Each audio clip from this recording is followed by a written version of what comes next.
Hello, class.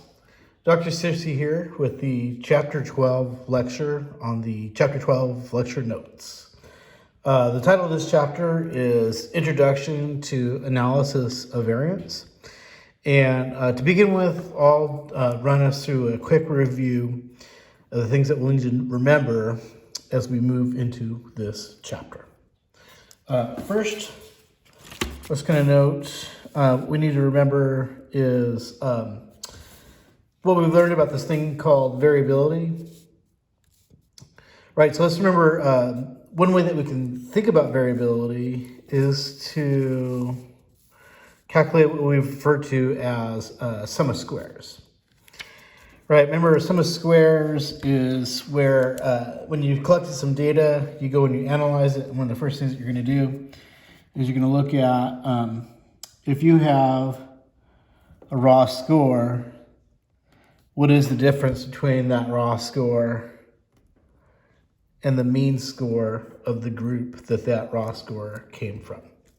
Right, so it was one of the first things that we learned this semester. One big thing that we learned about was how to calculate it. By the way, this isn't sum of squares. This is the difference between the raw score and the average score for the group. The way that we turn that into sum of squares is, remember, we take that value, we add each one up, right? So we add each difference between a raw score and the mean of its group.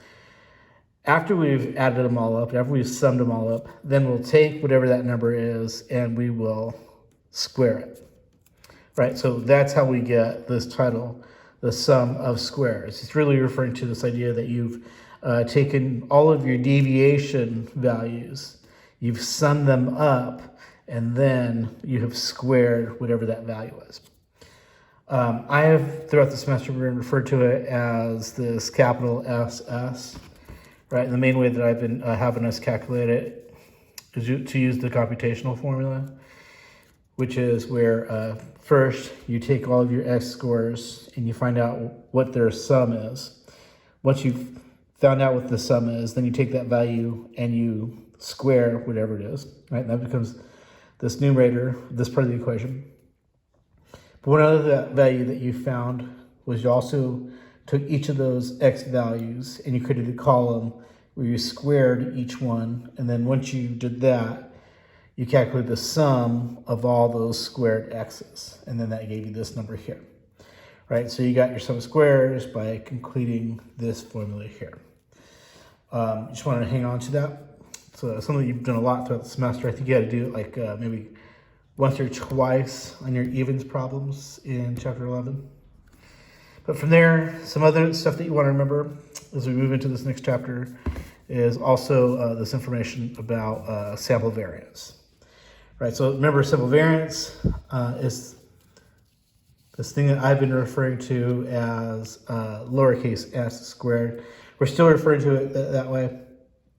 And we've been saying that the way that we calculate it is once we figured out what our sum of squares is, we use that value as our numerator in this equation. And it's the numerator divided by the degrees of freedom. And remember, degrees of freedom you got by just taking your n and subtracting 1 from it. From there, the other thing that you want to remember is this logic of the hypothesis test, right? So the hypothesis test is analysis that we've been doing since about chapter 8 or so. And remember, it's this 4-step process. I'll just kind of lay them out again for us. We can say that the first one is, I gotta move my table here. The first one is where you state your hypotheses in your experiment, right? What your null hypothesis is, what your alternative hypothesis is. And then once you've done that, you complete your step 2, which is where you go and you find your critical value, right? That number on that t distribution that you've had to find that you're going to compare.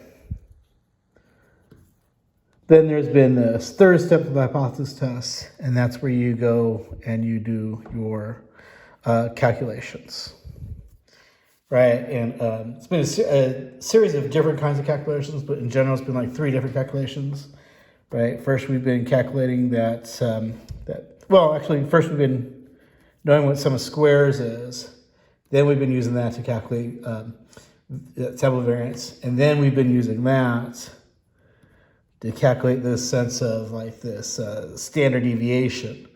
Lately, what we've been referring to as like standard error, right? Across the different chapters, we're calculating this different ways. But regardless of the different ways we've been doing it, it's always led to us then going and calculating this t, right? In these last 3 chapters or so, right? So those are the calculations that we've been doing in step 3. Once you've found your t, then what we've been doing is going and deciding whether the treatment was effective or not, right? And basically the way that we did that was you took the value that you had here and you compared it to the value you got here, and if this value was larger than this value, then you decided that your treatment was effective. Right, you rejected the null hypothesis. You rejected HO. So these are all the things that you want to remember moving into this chapter. One last thing that we can say that we can just kind of remember as we move forward is how we've been doing this across these last few chapters. Right, in chapter 8, we started doing this hypothesis test and this series of equations, but instead of calculating for the t, we actually started out calculating for that z value, right? That value under the curve. Then when we got into chapters 9 through 11, that's when we've been using this t statistic, right? 9 was where we got introduced to the t. 10 was where we're using the t with the independent samples, and then chapter 11 was that one where we were using the t with the related samples. Now, as we move into chapter 12, we can say that we're going to still hang on to all of this logic, and we're still going to use it pretty much exactly the same way. What's going to change, though, is that we're no longer going to be calculating for t. Now, the new test statistic is going to be called F. Okay, so F is what we'll be working on. I'll show you guys how we'll be doing this now. To begin with, let's just note that now that we do this F analysis, the reason why we're calling it F is because we're doing this new type of analysis called analysis of variance. One thing you guys want to know is it's got a very commonly used AKA, right? This type of analysis of variance, is often referred to as the ANOVA, right? Like a shortened version of analysis of variance. Okay, so what is the analysis of variance? What is this new statistic that we're going to be learning? First, let's just remember it is another type of inferential statistic, right? So it's that one where we're using the same way that we use the t, do these group comparisons. We're asking, does our sample reflect what would happen with the population? Okay, so specifically though, what is the analysis of variance? Here we could say it's a hypothesis testing procedure used to test differences between 2 or more conditions. Now really, what I'd really like to draw your attention to here is this part of the definition where it says, or the more conditions. That's really what we're talking about here, right? Up to this point in these previous chapters, we've been doing these analyses, like we've been comparing like one sample to the other sample, right? And we've generally been referring to like what's happening in each sample as a condition, right? For instance, in those independent samples t-tests, one sample would get exposed to the independent variable, The other sample would get exposed to no independent variable, right? Each one of those was a different condition. Here we're saying, right, in this new type of variance, that we're going to run experiments now where there aren't just two conditions, but there are actually more than two conditions. The reason I'm writing the definition out this way is because it also works for two, right? You could use this the same way that you use the t-test, but it's also meant for when you have more than the two conditions as well. Okay, so let's think of an example. What would be an example of a study that would be used like this? Let's say that we had a researcher who had this question, right? The question is, which punishment is most effective? All right, so maybe you have some researcher who's out there concerned about some kind of behavior of some individuals, maybe some kids in a classroom or kids in a home. And the researchers are trying to figure out how can we get these kids to behave the way that we want them to. Here he's saying, or she's saying, we're going to use punishment to control their behavior. The question that we have is, which punishment, what kind of punishment will be the most effective? Right, so we're going to kind of experiment, we're going to test this. In the experiment, right, we've talked about this thing called the independent variable. Here I'm noting as the IV. I've defined it as the thing that the researcher is going to do to the participants. Here, in this example, we're saying that the IV, the thing that the researcher is going to do, is the different punishment types. And the thing that the researcher is looking at, right, in terms of this effectiveness is what effect is that punishment going to have on behavior? Is it going to cause it to decrease, or is it going to cause it not to change at all? That measurement is what's referred to as the DV, or the dependent variable, right? So remember we said like there's this cause and effect relationship here. The researcher is looking to see if he can cause something to happen, and this would be the result, this would be the effect that would follow. In this particular instance, we're asking what punishment type would be most effective in reducing bad behavior. So let's say that we've got different types of punishment that we're interested in exploring. Maybe one type of punishment is our typical type of punishment that we've heard of and seen in the past, timeout.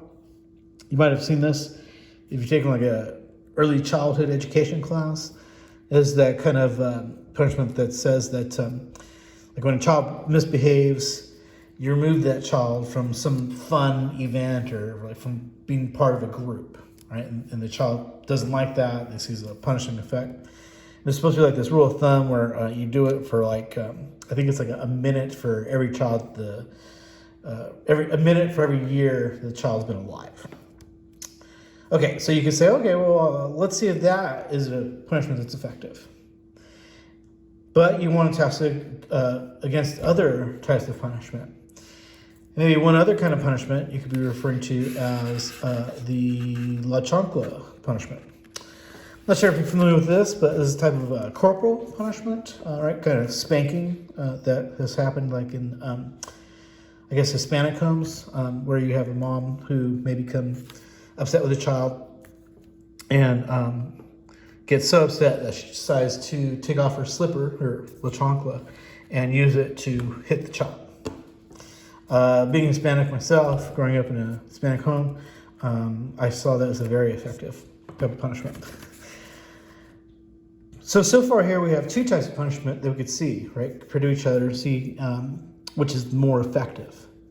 But maybe you're interested in a third type of punishment as well. Maybe something else that you're interested in exploring. For instance, maybe shocking the child. I don't know how legal this would be, but right. So every time, maybe like what you could have is like your child wears some kind of apparatus where every time they misbehave, if you have a remote control, it causes them to have some kind of shock. So the researcher is interested in finding out if I want to control some kids' behaviors and I want to control it via punishment, which one of these kinds of punishment might I want to use? Which one might be the most effective? If a researcher is asking that kind of question, the kind of analysis the researcher wants to do to answer that question is an ANOVA, analysis of variance. Primarily wants to do it, or she wants to do it, because there are three conditions, or three types of the independent variable that are being compared to each other. By the way, at this point, I need to point out that there's another name that gets used for the word condition, and I'm probably going to start using that from here on out. That other name and that other word is treatments, right? So we can think of these, each one of these as a treatment, or we could think of it as a condition. To kind of further explain this, when I do talk about treatments, I often also will abbreviate the term treatment. If I do abbreviate, I'll just abbreviate it using this abbreviation, TRX. Right, and one other thing that we can point out is that when the researcher goes to conduct this experiment, right, we could say that the way the researcher can form the treatments or form the conditions is say that you've got groups of participants that will experience each type of the independent variable, right? So maybe you've got a group of, or a sample of 30 participants that's going to experience that condition, and a sample of 30 participants that's going to experience this condition, and then a sample of 30 participants that's going to experience that condition. Okay, so now I need to explain some terminology that gets used when we run ANOVAs. So big terminology that starts coming into play is the use of the word factor and the use of the word levels. What do we mean by these two words? First, let me explain what is meant by the word factor. Factor is just simply another word for IV, right? So it's just another way to refer to what it is the researcher is doing to the participants. Levels, on the other hand, are the conditions of the IV, or what I've also referred to here as the treatments of the IV. Okay, so the way that we want to see this is our factor in this example is punishment type. The conditions of the punishment type there are three conditions. One is the timeout condition, or the timeout level, the Lechankla level, and then the shock level. Okay, so now let's get into the idea of how we conduct the hypothesis test. We'll start with first going through the 4 steps, right? We can say that this would be step 1 of us now running the hypothesis test of the ANOVA. The way that we would write this hypothesis out is first we would note what our null hypothesis is. Right? Remember, this hypothesis that says there's going to be no difference between the 3 different treatments or the 3 different conditions of the different groups. If there is no difference between the 3, the way that we're going to note it is the populations associated with each of those samples will also be equal to each other, right? So the population for this group is going to be equal to the population for this group and equal to the population to this group. Remember that saying, there's no effect, right? How would no effect look here?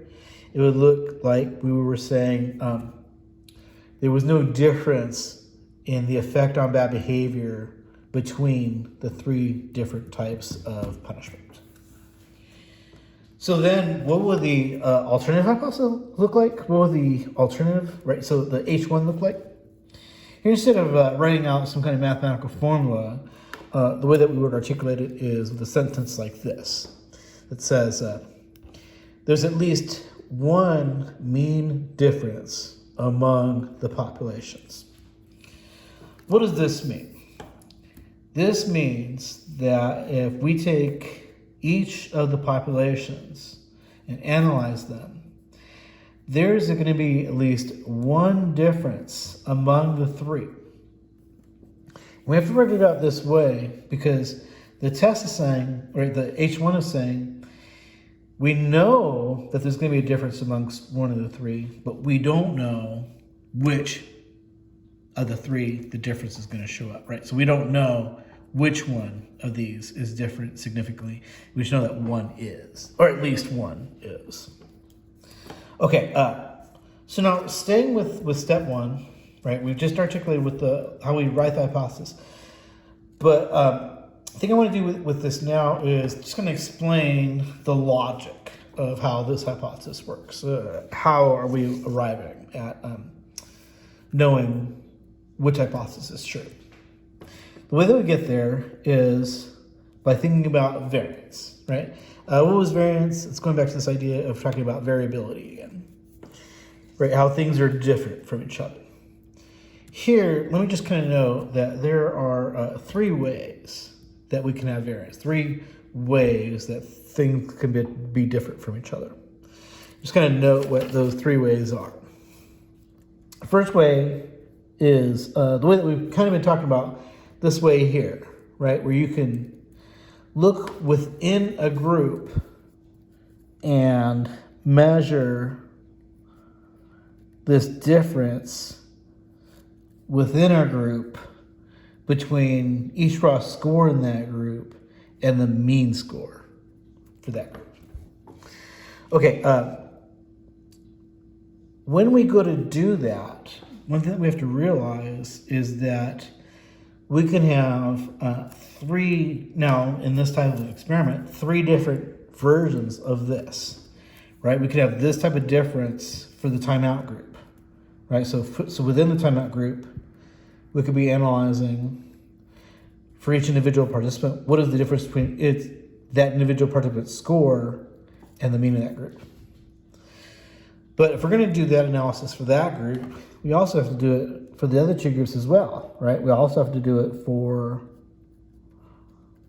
the Lechonqua group, and we have to do it for the third group, the shock group.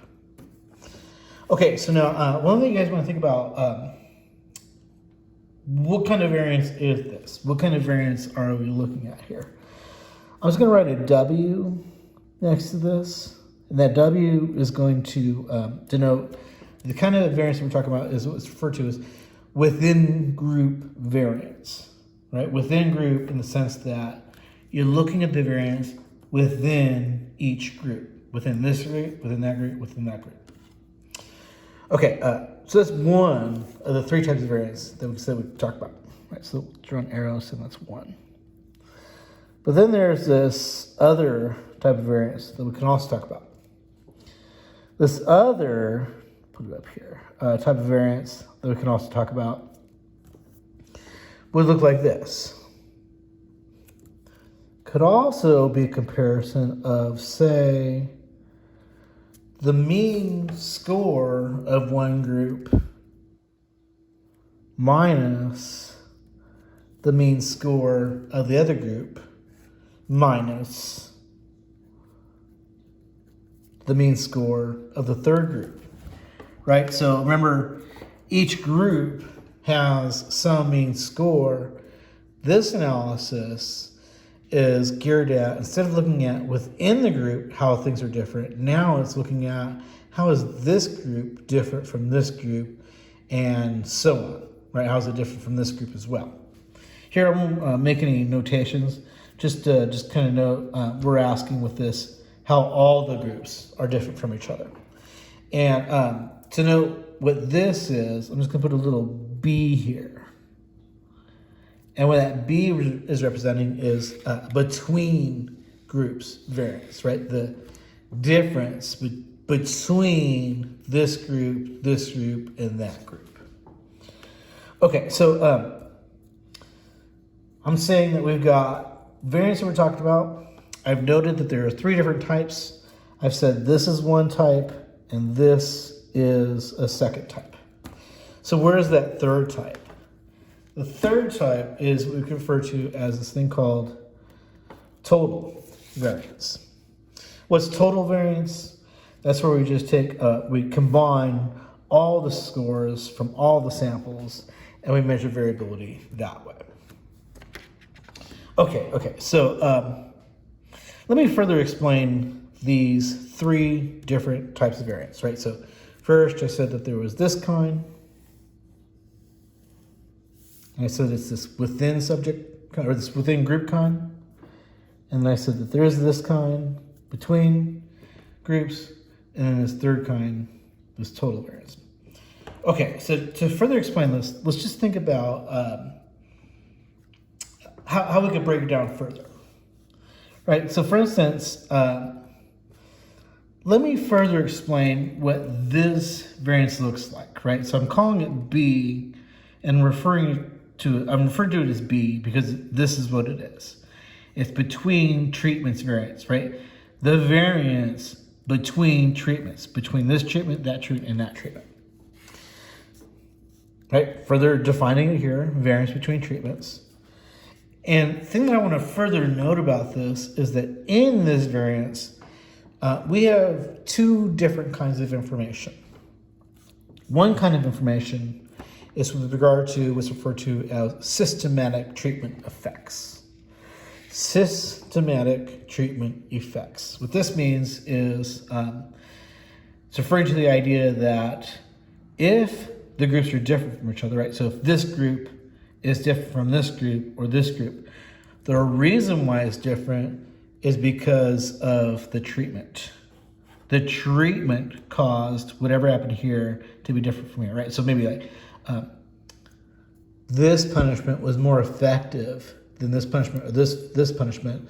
So this level of bad behavior went much more, decreased much more than did this or this. Right, that would be this kind of effect here. There was a systematic treatment to it.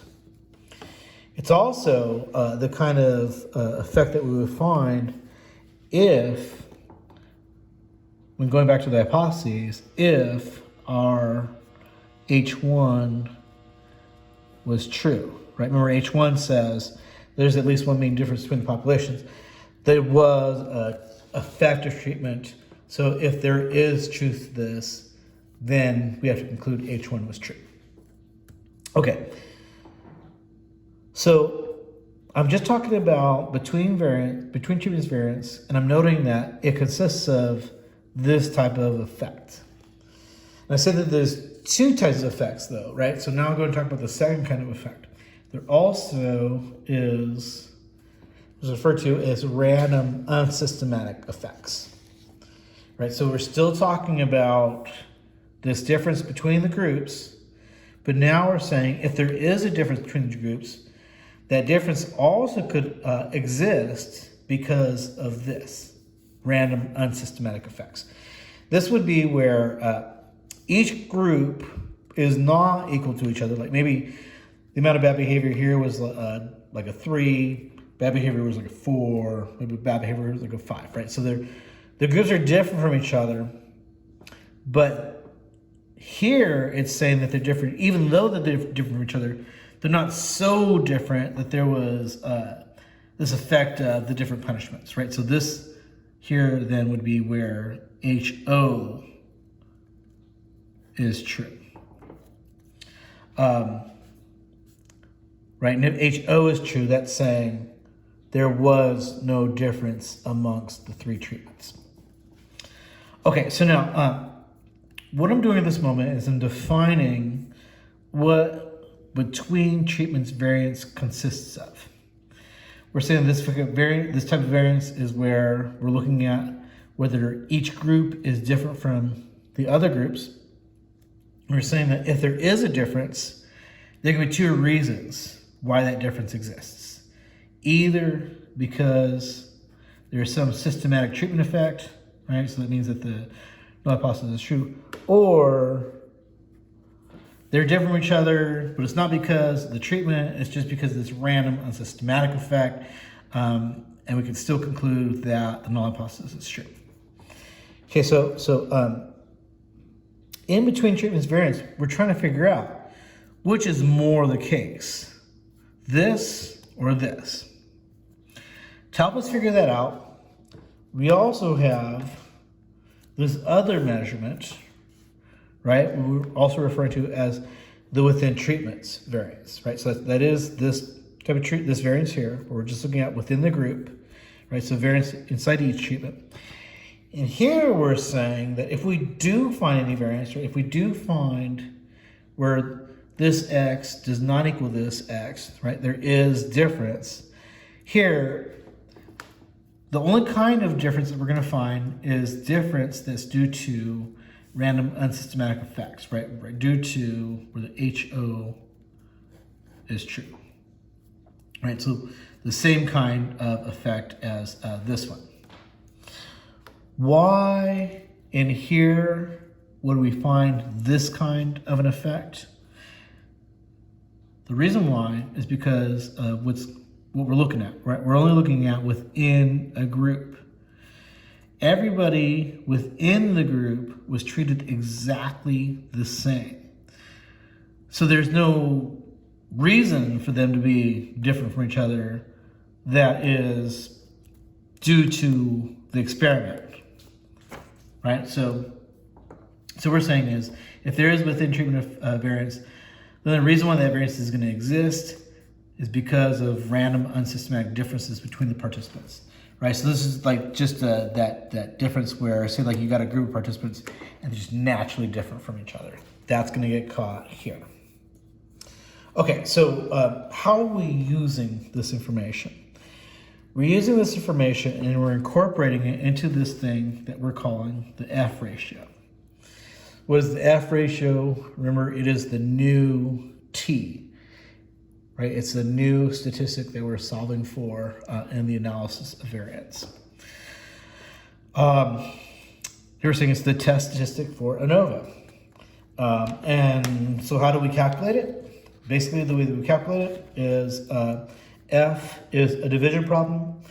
We're taking that between treatments variance and we are dividing it by our within treatment variance.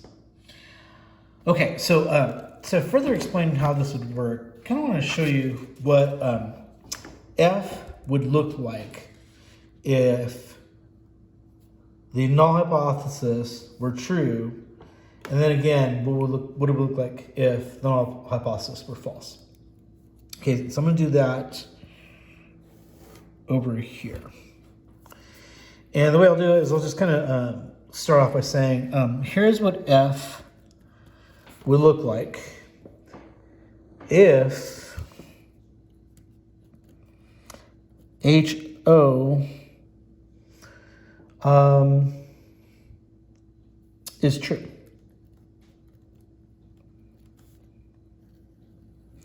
Okay, so first let's just remember what it means if HO is true. This is HO.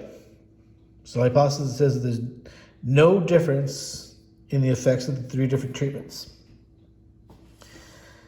So if that is true, what it's saying is there is no effect. How would we get an F that says that? We do it this way. Right? We'd say, okay, F is a fraction. What is a fraction? A fraction is a division problem. But how is that fraction going to come together? The way it's going to come together is, remember, the numerator is going to be this between treatments variance. That between treatments variance is going to consist of this value and this value. We are then going to get a value, like some number for this and some number from that for that. And those two numbers are going to be part of our numerator. So the way that we would get that if the null is true, we'd say, okay, The value that we would get here would be a 0. Why is 0? 0 because we're saying there's no difference between the 3 different groups. They all equal each other. So if we subtract one group from the other group, you would get 0. Right? So that kind of variance could exist. And at the same time, you'd also have this being true too, right? So maybe here, you'd get some kind of difference where the difference is 1. Those two values would be combined, right? So you have a 0 and a 1 in your numerator. They would be added to each other, and they would both be part of that between treatments variance. They would be the numerator over the denominator, which is just this between treatments variance, which just consists of the null hypothesis being true. You already figured what that was over here. So that was this 1. So then your fraction becomes 0 plus 1 over 1. What does that equal?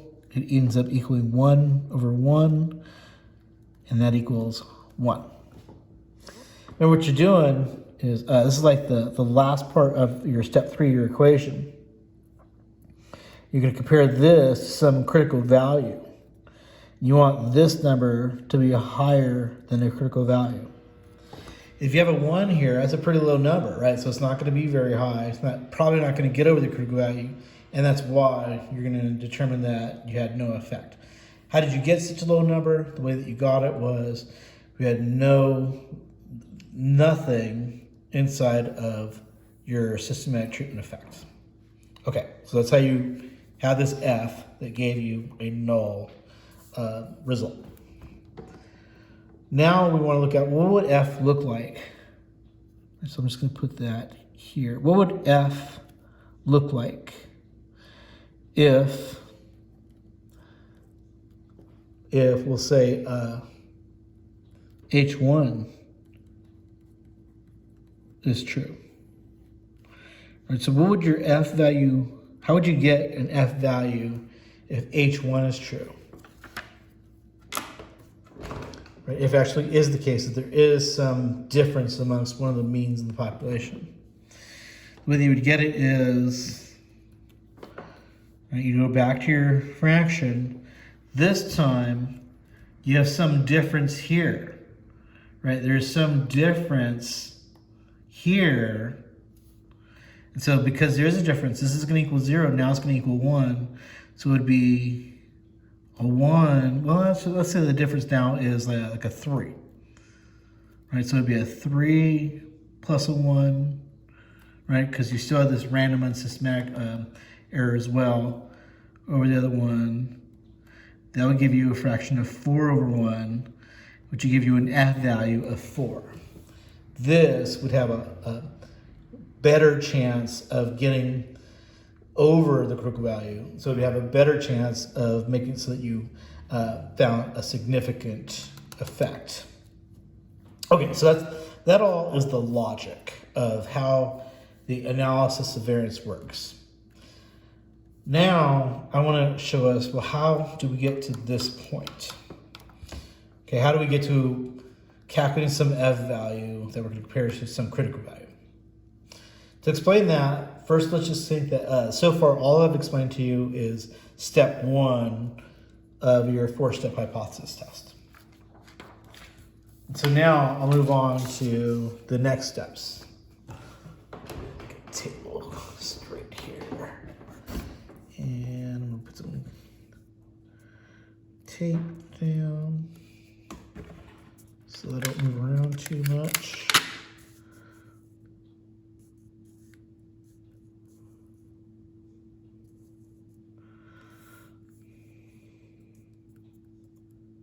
Okay, that should do it. Okay, so the way I'm going to explain this is first going to show you what data would look like when we collected it and we analyzed it here. Okay, first of all, let me explain the example that I'm showing to you. Here we have a new experiment example. In this experiment, there are, again, 3 different treatment conditions, right? So you have 3 different samples of participants, and each sample got treated differently. I forget exactly what would happen here, but it had something to do with, I think it was like maybe driving while driving and then potentially using the phone, right? So they had like this group here who had access to no phone, this group who had access to a handheld phone, and then this group who had access to a hands-free phone. Okay, so I forget exactly what the dependent variable was that they were looking here, but they did get scores for different participants within each sample. And so now I want to go over how they're displaying the data here and how we're supposed to interpret it. The way to do it is I'm going to explain to you what all of these different symbols mean, right? And let's also think about what we're going over here right now is what's referred to as ANOVA notation, but we can also think of, in terms of the steps of the hypothesis test, we can think of, right now we're going over steps 2 and 3, right? Remember, so step 2 was where you went to go find that critical value, and step 3 was where you went to do your calculations. Here we're going to combine the 2 because they kind of work together. Okay, so first let's just go over the notation. What do all these symbols mean? First of the symbols that I'll explain is this lowercase k. Where do you see this in this table? You see this lowercase k right over here, right? And it's saying that it's equaling 3. So what are there that there are 3 of these k's?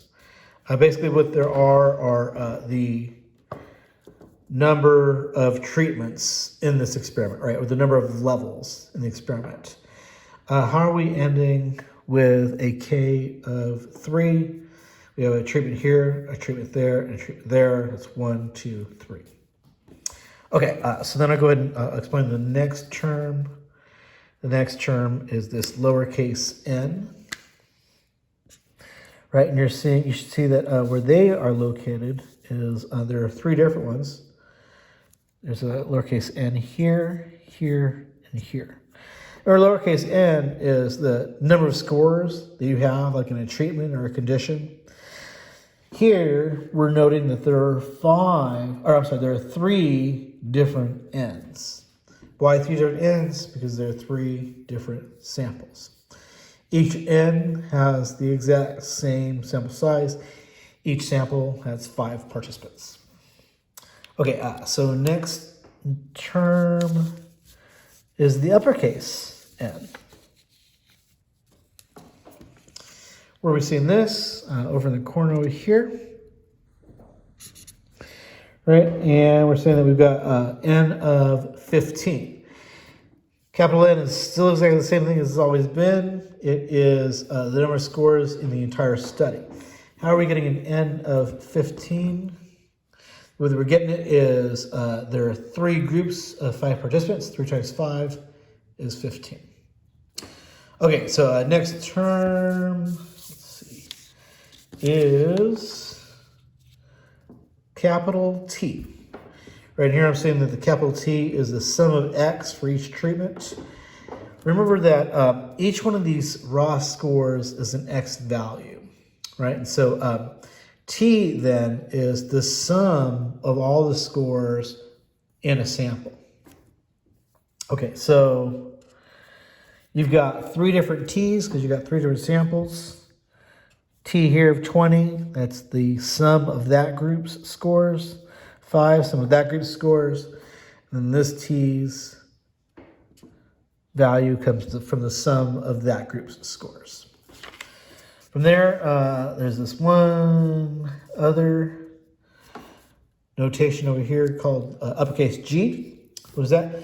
Uppercase G is the sum of all of your T's.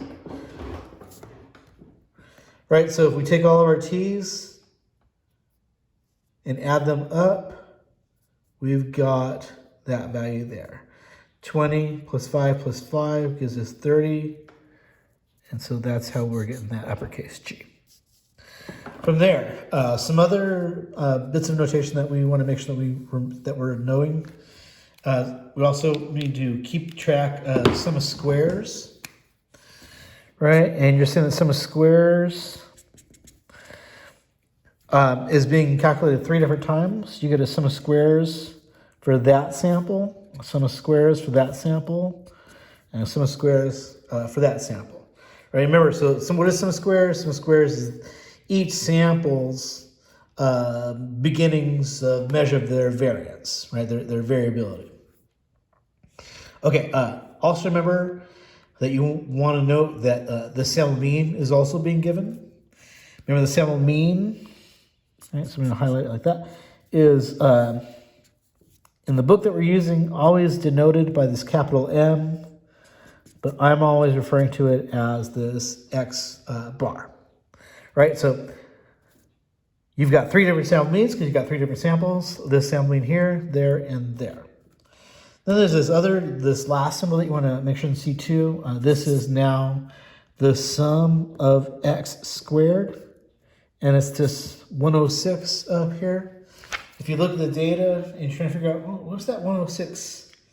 How am I combining all these numbers to get that 106?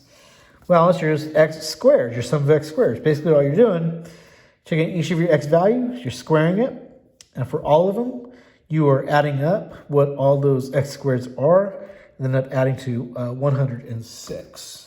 By the way, in my notes, my cheat sheet notes, I'm showing where I figured that out. Right, so here's all the X squareds for that column, X squareds for that column, X squareds for that column. Each individual sample's sum, those 3 different sums add up to that 106. From there, though, let's go ahead and note now, since we know all the terms and all the symbols now, how do we use them? Right, we're basically in steps 2 and 3. We're figuring out our critical values, figuring out our formulas. How do we use these values now to do those 2 different things? First, let's just note, what are the series of formulas that we're going to complete? Remember that we said that, like, going back to like the t-test. Sorry, I knocked that down. Going back to the t-test, right? We always went through this order where it was first sum of squares, then variance, then some kind of error, then some kind of final test statistic. We're still basically going to follow that series of steps to now find F, right? But as you've been seeing, it's going to get tweaked. Okay, so how's it going to get tweaked? First, let's just note that now we're going to calculate a bunch of new sums of squares. So we'll start with that first. What is the first sum of square value that we're going to calculate? The first one is what we call sum of squares total. What do I mean by sum of squares total? It's the variability for all the scores. Right, think about this for a second. You saw that you got a sum of squares value for each individual sample. I'm wondering if when you saw that, you thought that you were going to get a sum of squares value for the whole entire group as well. As it turns out, yes, you are going to get that, and that's what this is, sum of squares total. So how do you go about calculating that? The calculation is this calculation here. I'm hoping that you're noticing that that is a form of the sum of squares computational formula. Basically what you're doing is you're taking that sum of x squared, right? That was that value that we figured out over here, and subtracting it by this division problem. The numerator of the division problem is your g value squared over your capital N, right? So now over your N of the entire collection of samples.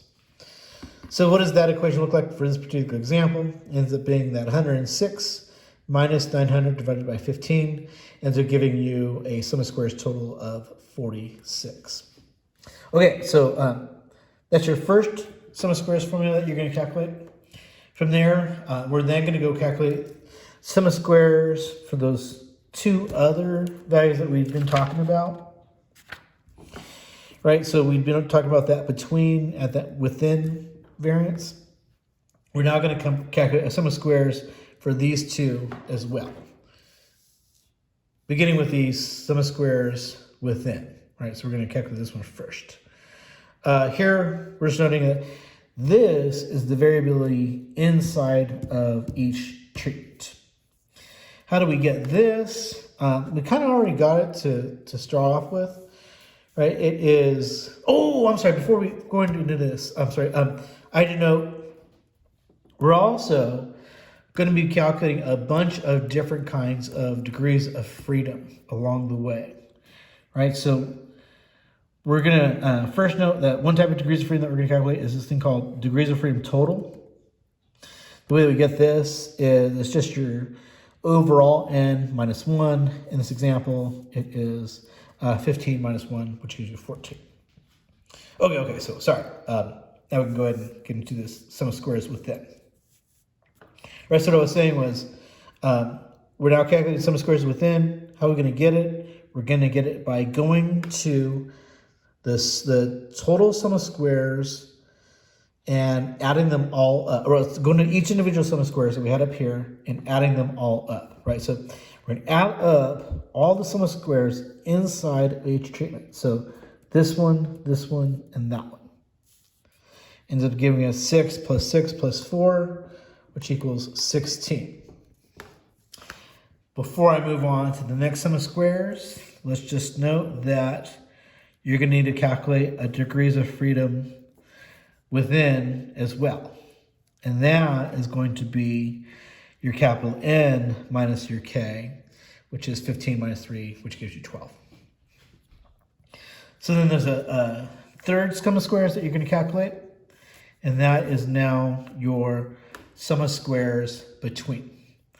We define this as the variability between each treatment, right? So the variability between this treatment, and that treatment.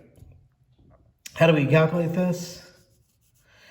We kind of started getting it already, right? We take our sum of squares total value that we calculated up here, and we subtract from it our sum of squares within, which was that value right here, right? So it ends up being 46 minus 16, which gives us 30. Now, before we move on from here, we'll just note that this then leads to us calculating a third degrees of freedom, a degrees of freedom between. How do we get this one? We get it by calculating lowercase k minus 1, and this example is 3 minus 1, which gives us 2. Okay, so at this point, we could say that what we've done so far now is we've calculated all of our sums of squares, right? In the list of equations, after the sum of squares, we'd always then go on and calculate variance. And so we're going to still do that here as well, at least for the most part. All right, so what I'll say here now is we're still in steps 2 and 3. So we'll just say steps 2 and 3 continued. And what we're doing is we just got all of our sums of squares values. So now we're going to use those to get variance, just like we'd been doing before. Here I have to address how we're going to do it though, right? We're going to calculate variance. It's this. But now variance is going to be called mean squares, or MS. All right, so just kind of make it official here.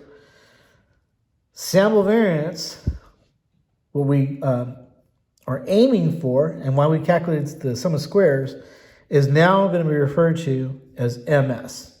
What does MS stand for? MS stands for mean squares. But just to kind of note, we're still using the same logic of sample variance being gotten by calculating sum of squares divided by degrees of freedom. Okay, so at this point, we need to note that we're going to calculate two different kinds of mean squares. Okay, first kind of mean squares that we're going to calculate is mean squares between. How do we get this type of mean squares? The way we get it is, right, first let's note we're referring to it. We've got mean squares B, right, subscript B for mean squares between. The way that we're getting it is we're taking our sum of squares between that we calculated earlier, and we're dividing it by our degrees of freedom between that we also calculated earlier. That's 30 over 2, which gives us 15. Once we've got that, then we're also going to calculate a second mean squares, and that's going to be now mean squares within. What's the formula for this? Let's say that it is now being referred to as MSW, and we get it by taking the sum of squares within that we calculated earlier, divided by the degrees of freedom within that we calculated earlier, which gives us 16 over 12, which gives us 1.33. Okay, so now at this point, why are we doing this? Why did we just go and get this new type of sum variance? Why did we just get this, what's now being referred to as mean squares? The reason why we got it is because we're going to use that mean squares value to now figure out what f is. Right? F is the final value that we're looking for. So how are we going to get f? The way that we're going to get it is it's going to be this equation. F is now going to equal your mean squares between value that you calculated up here divided by your mean squares within value that you calculated here. Right? So it's 15 divided by 1.33 gives you a value of 11.28. Right? So this is your last equation. This is that value that you're now going to run your comparison on. Before you do this though, let's note that you calculated a lot of different numbers, right? You made several different calculations. One thing that you want to do at this point is have some method of keeping track of all those answers that you got. The way that you can do it is you can create what's referred to as an ANOVA summary table. And on this ANOVA summary table, we're saying that you are keeping track of all of the values that you got. Right, so here we're saying that, let's start here actually. Right, so here's all the sum of squares values that you calculated, between sum of squares, within sum of squares, that total sum of squares. Here's all the degrees of freedom that you calculated, right? So between degrees of freedom, within degrees of freedom, and then the total. Then your two mean squares values, right? So you ended up with a sum of squares between of 30, sum of squares within of 16. Their total was 46. Degrees of freedom between of 2, degrees of freedom within of 12. They add up to 14. Your two mean squares, which divided by each other to get this f value. Right, so this here is your last part of your step 3, right? This is like that t that you've just calculated. So now you can move on to your step 4. You can make a decision. I actually forgot to type it out, so I've got it written down here, right? It's decision time. Let's just note, hey, step 4. Okay, but remember what you're doing here is you're comparing this value that you just calculated to some critical value that you figured out earlier. We missed that part. We missed that part where we got that critical value. So we'll go ahead and do it now. How do we go about finding that critical value? The way that we do it is we have to now go to a different type of table, what's referred to as the F critical value table. I went ahead and printed one off for this lecture, and I'm going to go ahead and post it along with the lecture for today, but this is what it looks like, right? And basically you use it the same way that you use the t-table, but this time the way that you're going to use it is you're going to figure out this critical value that we're going to call now degrees of freedom critical value. And it's going to be made up of your degrees of freedom between that you calculated earlier and your degrees of freedom within that you got earlier. What were those two values? That was this value here and that value there. That was that 2 and that 12. Now, right, it looks like this is written down as a division problem. This is not a division problem. This is now your two coordinates that you're going to use to look up on your F table. Right, and the way it's going to look is first coordinate is going to be a 2, second coordinate is going to be a 12. First thing you're going to do is you're going to come over, you're going to pay attention to what significance level you're looking at, right? So you can have a F table that's a 0.05 level, or you can be looking at an F table that is using a 0.01 significance level. Here we'll say that we're using a 0.05. And you're using this row and this row to find your two coordinates. Basically, we'll say that this row is the row that you're going to use to find the value that's in your numerator. And here is the row that you're going to use to find in your denominator. Am I spelling that right? Denominator. Okay, so our two values were 2 and 12. Right, so I'm going to my 2 column here, and I go to 12 here. Ends up giving us a critical value of 3.89. And so that's the critical value that we're going to compare this F that we calculated to. Same logic, if our F that we calculated is bigger than the critical value, then we're going to conclude that our result is statistically significant. So we're going to say that we're going to reject the HO, right? Why are we rejecting HO? Because 11.28 is greater than 3.89, right? So we're rejecting the null hypothesis, and we're saying that there's a statistically significant difference between the means among the populations.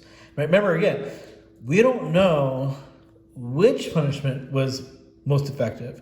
We just know that one of them was more effective, or at least one of them was more effective than the others. Okay, there's this statement written down. Okay, with that, I think that's everything that I've got for this lecture. So I'll go ahead and end it here. Thank you very much, and look forward to the next one.